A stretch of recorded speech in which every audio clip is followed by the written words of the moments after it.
अस्सलामु अलैकुम वरहमतुल्लाहि वबरकातुहू नहमदुहु व नुसल्ली अला रसूलिहिल करीम अम्मा बअद फ़अऊज़ु बिल्लाहि मिनश शैतानिर रजीम बिस्मिल्लाहिर रहमानिर रहीम रब्बी इश्रह ली सदरी व यस्सिर ली अमरी वहलुल उक़दतम मिन लिसानी यफ़क़हू क़ौली रब्बी ज़िदनी इल्मा। अज़ीज़ सामियात, आज का हमारा टॉपिक है नेकियों की हिफाजत कीजिए। मारूफ है कि नेक काम करना आसान और इसे संभाल कर रखना बहुत मुश्किल है। इस मुश्किल काम को करते हुए नेकियों की इस तरह हिफाजत करें कि वो ज़ाया ना हो, उन पर गुनाहों की गर्द ना पड़े, निफाक या तकब्बुर का कीड़ा ना लगे जो हमारी सारी नेकियां ज़ाया कर दे, बर्बाद कर दे, नेकियां कहीं दिखावे का शिकार ना हो जाएं।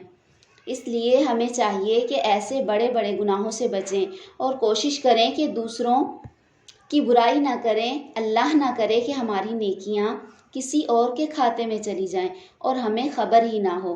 प्यारी बहनों, नेकियां हमने की, शब बेदारियां हमने की, नवाफिल हमने पढ़े, सदकात और खैरात हमने दिए, रोज़े हमने रखे, कुरान मजीद की तिलावतें हमने की, तौबा व इस्तग़फ़ार हमने किए, मगर क़यामत के दिन ये नेकियां अपने नामा अमाल में ढूंढते रहें लेकिन नज़र ना आएं और पता चले किसी नौकर की दिल आज़ारी की थी, हमसाये की टोह लगाई थी, रिश्तेदारों की गीबत की थी, किसी को गाली दी थी, किसी का नाहक माल खाया था, किसी की चुगली की थी, किसी को नाहक कत्ल किया था और नतीजा ये निकला कि तमाम की तमाम नेकियां इनके पास चली गई। अल्लाह अकबर कबीरा, अल्लाहुम्मा हफ़ज़ना मिनहुम। कुछ ऐसे ही लोगों के बारे में रसूलुल्लाह सल्लल्लाहु अलैहि वसल्लम की हदीस है जिसे सैयदना अबू हुरैरा रज़ियल्लाहु ताला अन्हु बयान करते हैं कि आप सल्लल्लाहु अलैहि वसल्लम ने फरमाया, सहाबा कराम रिज़वानुल्लाह अलैहिम अजमाइन से सवाल किया कि क्या तुम जानते हो कि मुफलिस कौन है? सहाबा कराम ने अर्ज़ की, हमारे यहाँ मुफलिस वो है जिसके पास दौलत और ज़रूरियात ज़िंदगी ना हो। तो आप सल्लल्लाहु अलैहि वसल्लम ने फरमाया, मेरी उम्मत में वो शख्स मुफलिस है जो क़यामत के दिन नमाज़ें, रोज़े और ज़कात लेकर आएगा और साथ में इसने किसी को गाली दी होगी, किसी पर तोहमत लगाई होगी, किसी का माल हड़प किया होगा, किसी का खून बहाया होगा, किसी को मारा होगा, तो इनमें से हर एक को इसकी नेकियां दे दी जाएंगी। फिर जब इसकी नेकियां ख़त्म हो जाएंगी और अभी हिसाब बाकी होगा तो दूसरों के गुनाह इस पर डाल दिए जाएंगे और फिर इसे जहन्नुम में फेंक दिया जाएगा। सही मुस्लिम हदीस नंबर 2581।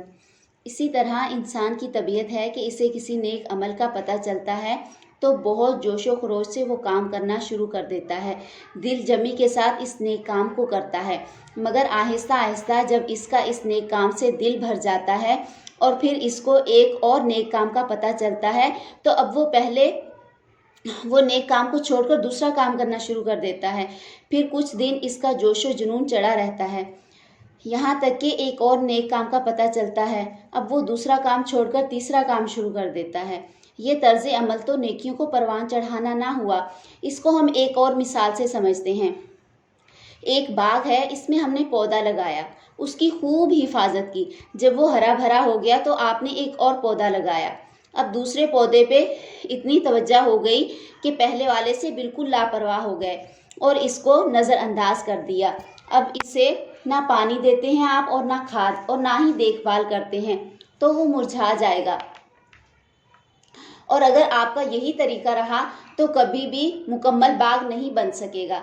इसी तरह अगर पिछली नेकियों को नज़रअंदाज किए जाएं और कई नेकियां करते चले जाएं तो नेकियों का बाग नहीं लग सकता। आपकी ज़िंदगियों में नेकियों की बहार नहीं आ सकती। इसके लिए पिछली नेकियों की भी हिफाजत करनी है और मज़ीद नेकियों का भी एहतमाम करना है इंशाअल्लाह। अज़ीज़ सामियात, साल के तमाम महीने ही इबादत के लिए बहार हैं, अगरचा इनकी फ़जीलत मुख्तलिफ है। इसी तरह सारी ज़िंदगी ही नेकियां कमाने और बंदगी बजा लाने का कीमती मौका है। इसलिए रमज़ान हो या गैर रमज़ान, अल्लाह ताला की बंदगी में किसी तरह भी फ़र्क नहीं पड़ना चाहिए। अल्लाह ताला हमें अमल की तौफ़ीक़ अता फ़रमाए, आमीन। वाखिरु दावाना अनिल हम्दुलिल्लाहि रब्बिल आलमीन। कल का हमारा टॉपिक होगा اعمال صالحہ پر استقامت اختیار کیجیے انشاءاللہ العزیز۔ السلام علیکم ورحمۃ اللہ وبرکاتہ۔